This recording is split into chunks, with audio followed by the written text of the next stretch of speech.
어떤 단어가 떠오르냐고 이 자리에 오기 전에 여쭤봤습니다. 그랬더니 너 정말 열정적이지. 너 도전 빼면 신사위가 없지. 이런 얘기를 해주셨고 또 굉장히 낙담하고 포기할 수 있을 것 같은데 이상하게 너는 긍정적으로 다음을 시도하는 사람인 것 같다. 이런 얘기를 하셨어요. 근데 마지막에 저 인내라는 말이 저희 부모님이 해주신 얘기거든요.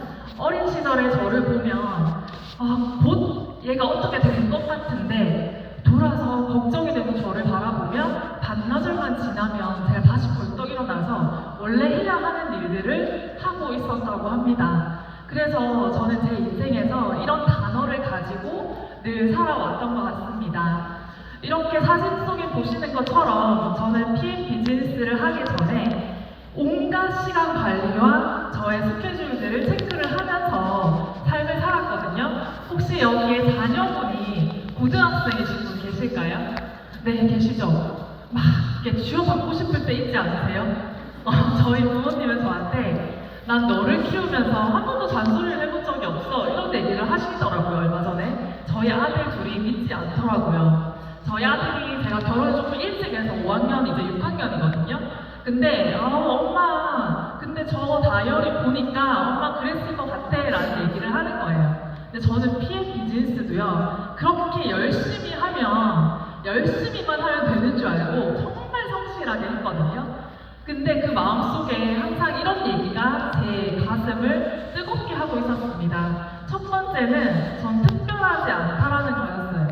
난 특별하지 않기 때문에 남들이 1만큼 하면 될 거 저는 10을 해야 겨우 1이 될까 말까 한 결과더라고요. 저희 상위 스폰서님은 누굴 만나면 막 10분 만에 막 풀세트도 결제를 하고 오토십도 그냥 눈만 마주치면 하시는데 저는 그게 안 되더라고요, 처음에.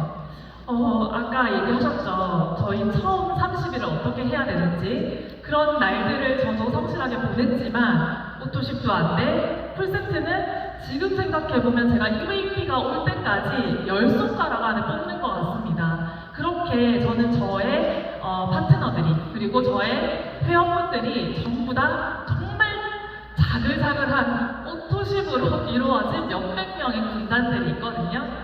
그때 저는 포기하고 싶지가 않았습니다. 왜냐면 저한테도 굉장히 아픔이라고 하면 아픔이고 또 경험이라고 하면 또 경험일 것 같은데요. 저는 항상 저에게 많은 경험과 많은 선택지와 그리고 많은 영감을 주는 너무나 다행스럽게도 삶의 멘토가 있습니다. 그게 바로 저희 고모인데요. 저는 감히 저희 고모를 살아있는 액티바이즈다라고 얘기를 합니다. 그 이유는 항상 어떻게 살고 싶은가를 제 마음속에 물어보면 여러분들은 혹시 누구를 떠올리시나요? 부모님을 떠오르실까요? 아니면 뭐 위인전에 나오는 누군가를 떠오르실까요? 저는 나 여자로서 태어나서 이렇게 살면서 딴 건 모르겠고 우리 고모처럼 살고 싶어 이런 생각을 어릴 때부터 했던 것 같아요. 근데 어릴 때 왜 그 생각을 했냐면요. 고모한테 항상 고모 나 이거 좀 사고 싶은데 하고 링크를 보내주면 두말 하지 않고 결제를 해주더라고요. 네, 정말 그랬습니다. 여자가 결혼해서 아기를 낳고 이렇게 살면서 그냥 마구마구 조카한테 사줄 수 있는 경제력은 뭘까? 이런 생각을 항상 했던 것 같아요. 근데 안타깝게도 저희 고모와 제가 이 PM을 만났을 때 정말 이 13만 3,170원이 사치일 수 있을까? 이런 생각을 할 만큼 저희는 굉장히 힘든 상태였어요. 앞에 사진에서 보셨겠지만 저는 남들이 취업을 할 때 네트워크라는 사업을 선택했었고요. 그 네트워크를 하면서 거기서 이제 더 큰 꿈을 꾸면서 나 이것보다 내가 지금 있는 위치보다 더 커질 수 있을 것 같은데 이런 욕심에 사람이 이제 한번 내가 얻을 수 있는 그 이상으로 가게 되면 어떤 걸 하게 될까요? 네. 투자가 될 수도 있지만 투기가 될 수도 있고요. 도전이 될 수도 있지만 뭔가 내가 잘못된 행동을 할 수도 있겠죠. 그런 여러 판단이 흐려지면서 사실상 제가 이 PM을 만났을 때 어디에 살았냐면요. 저희 시댁 거실에 살았습니다. 네.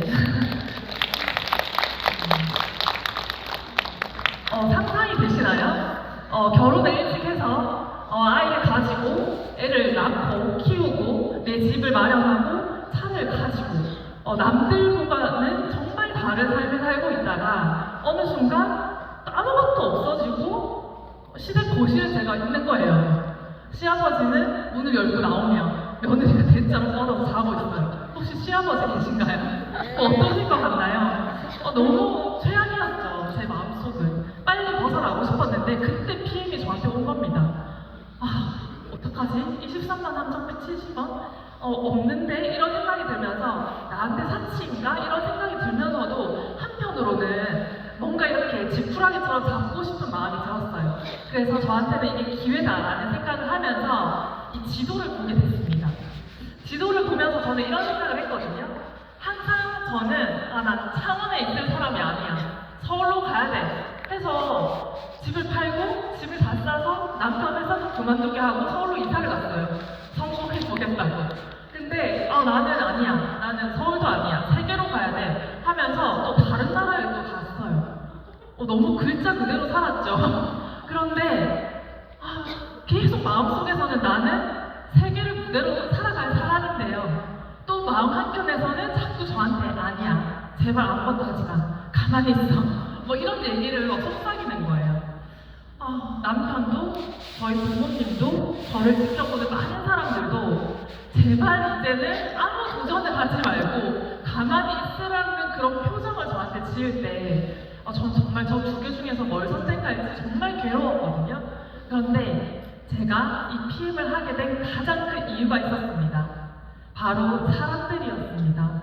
사실 직장 생활을 하신 분들은 당연히 아시겠지만 저는 최악의 인생의 어떤 경험을 하면서 처음으로 제가 회사에 제 발로 들어가서 일을 하게 됐어요. 근데 아무래도 이런 사업을 하다가 보면 내가 마음은 직장인이 되고 싶은데 내 현실의 상황에 맞게 되고 싶은데 직장인으로서 어떤 소양을 갖추지 못하고 나는 그냥 월급 받는 직장인인데 내가 사장님처럼 이제 일을 하게 되는 거예요. 예를 들면 똑같은 월급을 받는데 집에 그 일을 들고 와서 내 회사처럼 막 하다 보니까 스트레스도 받고 사람들과의 관계도 조금 멀어지고. 그런데 PM에 왔더니요, 너무 칭찬도 많이 해주시고 네가 하는 그 생각이 옳아, 네가 하는 대로 하면 돼, 이런 칭찬을 해주시니까 계속 위로받고 싶어서 사실 퇴근 후에 힘들지만 코로나 그 시기에 막 몰래 있잖아요. 5인 이하로 모여야 되는데 막 방에 숨어서 미팅을 하고 그랬었거든요. 근데 그러면서 저는 항상 이랬어요. 저한테 사업 얘기하지 마세요. 전 그냥 먹기만 할 거예요. 하는데 어느 날 월차를 써서 여기 가 있고 또 하는데 센터에 가 있고 또 난 안 할 거예요 하는데 막 전달을 하고 있는 거예요. 그래서 내가 나를 움직이는 이 PM의 힘은 뭘까? 이런 생각을 하다가 그 다음 페이지 글자가 조금 잘못됐는데요. 저희 리더님이 엄마의 경제력이라는 키워드를 저한테 던져주셨어요. 아까 뭐 여행도 나는 좋아, 차도 좋아 이런 얘기 하셨잖아요. 근데 저는 너무 많은 과정들을 너무 짧은 시간에 20, 30대 경험을 했기 때문에 독일에 가서도 너무 심각할 정도로 아무런 감동이 오지 않았어요. 근데 나 어떡하지? 이 독일에 내가 왔을 때는 할 건지 말 건지만 결정을 하고 가야 되는데 아무 마음의 동요가 안 되니까 뭐라도 붙잡고 싶었겠죠. 근데 그때 저희 버스에서 정말 자그마한 저희 리더님 에너지가 넘치시거든요. 그 리더님이 여러분 엄마의 경제력 어떻게 생각하세요? 여러분은 경제력을 가지고 있는 엄마인가요? 라는 질문을 던지셨는데 제가 우리 아이들한테 무슨 일을 해줄 수 있을까? 무엇을 베풀 수 있고 무엇을 준비해 줄 수 있을까? 이런 생각을 하니까 너무 미안하게도 그 당시에는 하나도 해줄 수 있는 게 없는 것 같더라고요. 그때 제가 생각했어요. 내가 이 비행기를 타고 가는 동안 결정을 내려서 상위 스폰서님께 반드시 말씀을 드려야겠다. 일단 지르고 나면 뭐라도 내가 되겠지. 그래서 비행기에서 먼저 생각했습니다. 그래, 아들들아, 엄마가 먼저 해볼게. 엄마가 먼저 좋은 내용을 읽어볼게. 엄마가 먼저 어디든지 가볼게. 이런 다짐을 제가 막 하면서 상위 리더님께 나 상교라는 회사 그만둘게요 이렇게 질러버린 거예요. 근데 저희 고모가 그만둔다고? 그럼 본인도 열심히 해야 되잖아요. 그래서 막 눈빛이 흔들리면서 그래 그러면 우리가 한국에 돌아가서 다시 한번 얘기를 해보자 이런 얘기를 하면서 돌아왔습니다. 그때 어느 분이 저한테 저 아는 분이 미국에 살아요 이런 얘기를 하시더라고요. 근데 저는 미국에 아는 분이 없었고 또 이미 뭐 이 글로벌 비즈니스를 하시는 분들도 계셨지만 저는 아무런 연결된 곳이 없었어요. 근데 하지만 제가 할 수 있었던 것은 내가 미리 준비하고 있는 거였거든요. 그래서 블로그에 글을 쓰고 멤버가 없지만 혼자 유튜브를 찍어보고 이렇게 했습니다. 근데 여기서 가장 말씀드리고 싶은 건 누군가는 감동이 와야 이 글을 쓰고 뭔가 배워야 유튜브를 찍잖아요. 근데 저는 오히려 아직 감동이 없는데 아직 내가 비전을 잘 모르겠는데 그냥 여기 계신 앞에 계신 많은 분들 리더님들의 영상을 찾아서 보면서 정말 그 글씨 하나 틀리고 똑같이 따라 읽어봤거든요. 사실 그분들 중에 한 분이 여기 계실 수도 있으세요. 따라 읽으면서 그거를 10번 읽고 한 번 찍고 하나의 영상이 나오기까지 10번 찍고 20번 찍고 막 다시 찍고 그러면서 저한테 해주는 말이 다시 제 귀에 들리고 감동이 되더라고요. 그래서 오히려 저는 비즈니스를 결정하고 그리고 나서 제가 무엇을 해야 되는지 반대로 생각하면서 최근에 24년도에 나 정말 이 일을 잘할 수 있을 것 같아. 잘해보고 싶어. 뭐라도 되고 싶어. 이런 생각을 하게 됐습니다. 그렇기 때문에 여기 계신 분들도 내가 난 이런 자리에 왔는데 별로 감동이 없어 이렇게 하시는 분들도요. 그냥 제가 하는 말을 녹화를 해뒀다가 녹음을 해뒀다가 따라 한번 말해보는 것 또한 여러분들의 뇌에 자극이 되지 않을까 그런 생각이 듭니다. 그래서 그 결과 실제로 저희의 위클리 미팅은 이렇게 글로벌 미팅으로 바뀌었습니다. 제가 먼저 글을 적고 그런 다음에 미국 회원을 소개를 받았을 때 영상 하나 그리고 블로그에 글 하나를 전달을 함으로써 바로바로 회원이 될 수 있었고 그러면서 한국에 여행 왔던 76세 저희 지금 현재 IMM님이시거든요.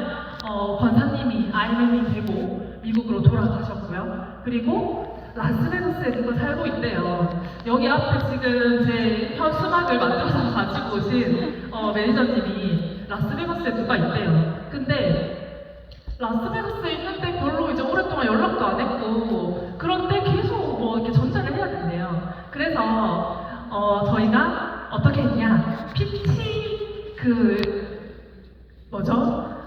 인정식이 스페셜로 있었잖아요. 그때 저희 상윤이정님한테 나는 지금 딱 보니까 달성 못할 것 같으니까 본인은 가야 된다. 우리 멤버가 강제 멤버가 있다 해서 가신 거예요. 그래서 이렇게 미팅을 했고 지금 현재 부부 사업자로 IMM이 되셨습니다. 네, 감사합니다. 그리고 댓글로 만난 사이 또 유튜브에 누가 댓글을 남기신 거예요. 정말 조회수 26이었거든요. 제가 기억을 합니다. 그 영상 조회수가 26인데요. 워킹맘으로서 뭔가를 알고 싶다 하면서 저한테 문자가 오신 거예요. 그게 PM과 관련한 영상이 전혀 아니었어요. 그런데 문자가 오셔서 저는 바로 전화를 했고 그리고 나서 그분이 그 당시에는 한국에 거주하셨는데 한 달 뒤에 카타르로 이주를 하셨고 지금 현재는 아랍에미레이트로 가입을 해서 회원이 되셨고요. 방금 연락이 오셨는데 거기는 옷도심이 굉장히 비싸요. 아랍에서 이게 사오실 때. 그러다 보니까 이분이 공동구매처럼 이제 다이어트를 할 사람을 모아놨다 하면서 저한테 연락을 주셨어요. 5분 이제 지금 연락을 또 드릴 예정이고요. 그때 제가 했던 것은 저는 줄 수 있는 걸 드렸습니다. 그러니 여러분들도 지금의 위치에서 주실 수 있는 것을 하나씩 주시다 보면 언젠가는 반응이 오시지 않을까요? 네.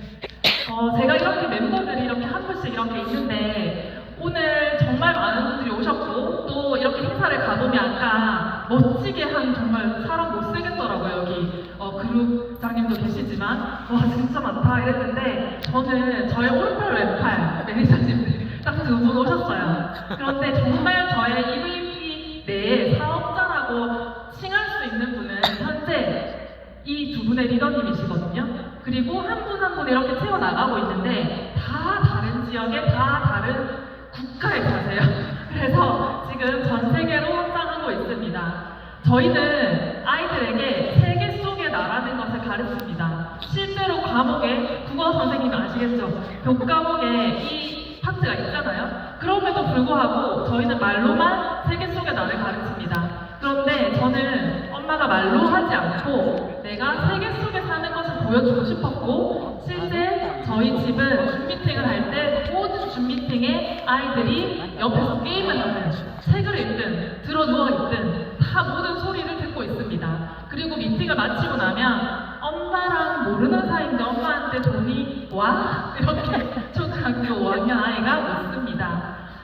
저는 그것을 몸소 알려주고 싶고요. 마지막으로 저는 엄마들의 경제력을 성장시키고 싶은 리더인데요.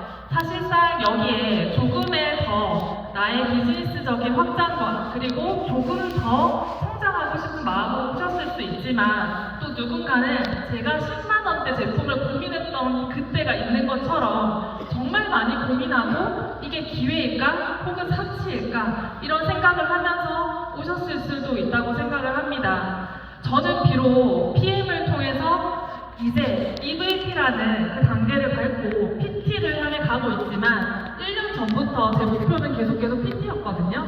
근데 한 달이 지나도, 두 달이 지나도, 세 달이 지나도 계속 제자리 걸음인 것 같더라고요. 그럼에도 불구하고 저를 할 수 있다. 너는 지금 일을 할 때가 아니고 오늘은 쉬어야 된다 라고 얘기해 주시는 저희 상위 리더님들이 너무 계셔서 너무너무 감사드리고요. 그리고 생산성 있는 제 삶을 또 이렇게 만들어 갈 수 있게 도와준 우리 멤버분들과 또 PM이라는 도구를 만들어준 롤프 소로그 회장님께 정말 감사드리고요. 끝으로 저는 PM을 도구로 여러분들에게 어떤 정보를 준다면 제 파트너가 아니고 형제 라인이 아니고 저랑 수익적으로 전혀 관계없는 분들이라고 해도 문자 주시거나 또 카톡 주시거나 하면 제가 도와드릴 수 있는 거 다 알려드리고 있거든요, 지금도. 그래서 저에게 여러분들이 박수로 마지막으로 용기를 주시면 제가 드릴 수 있는 25년의 PM을 도구로 성장하는 리더가 될 수 있도록 하겠습니다.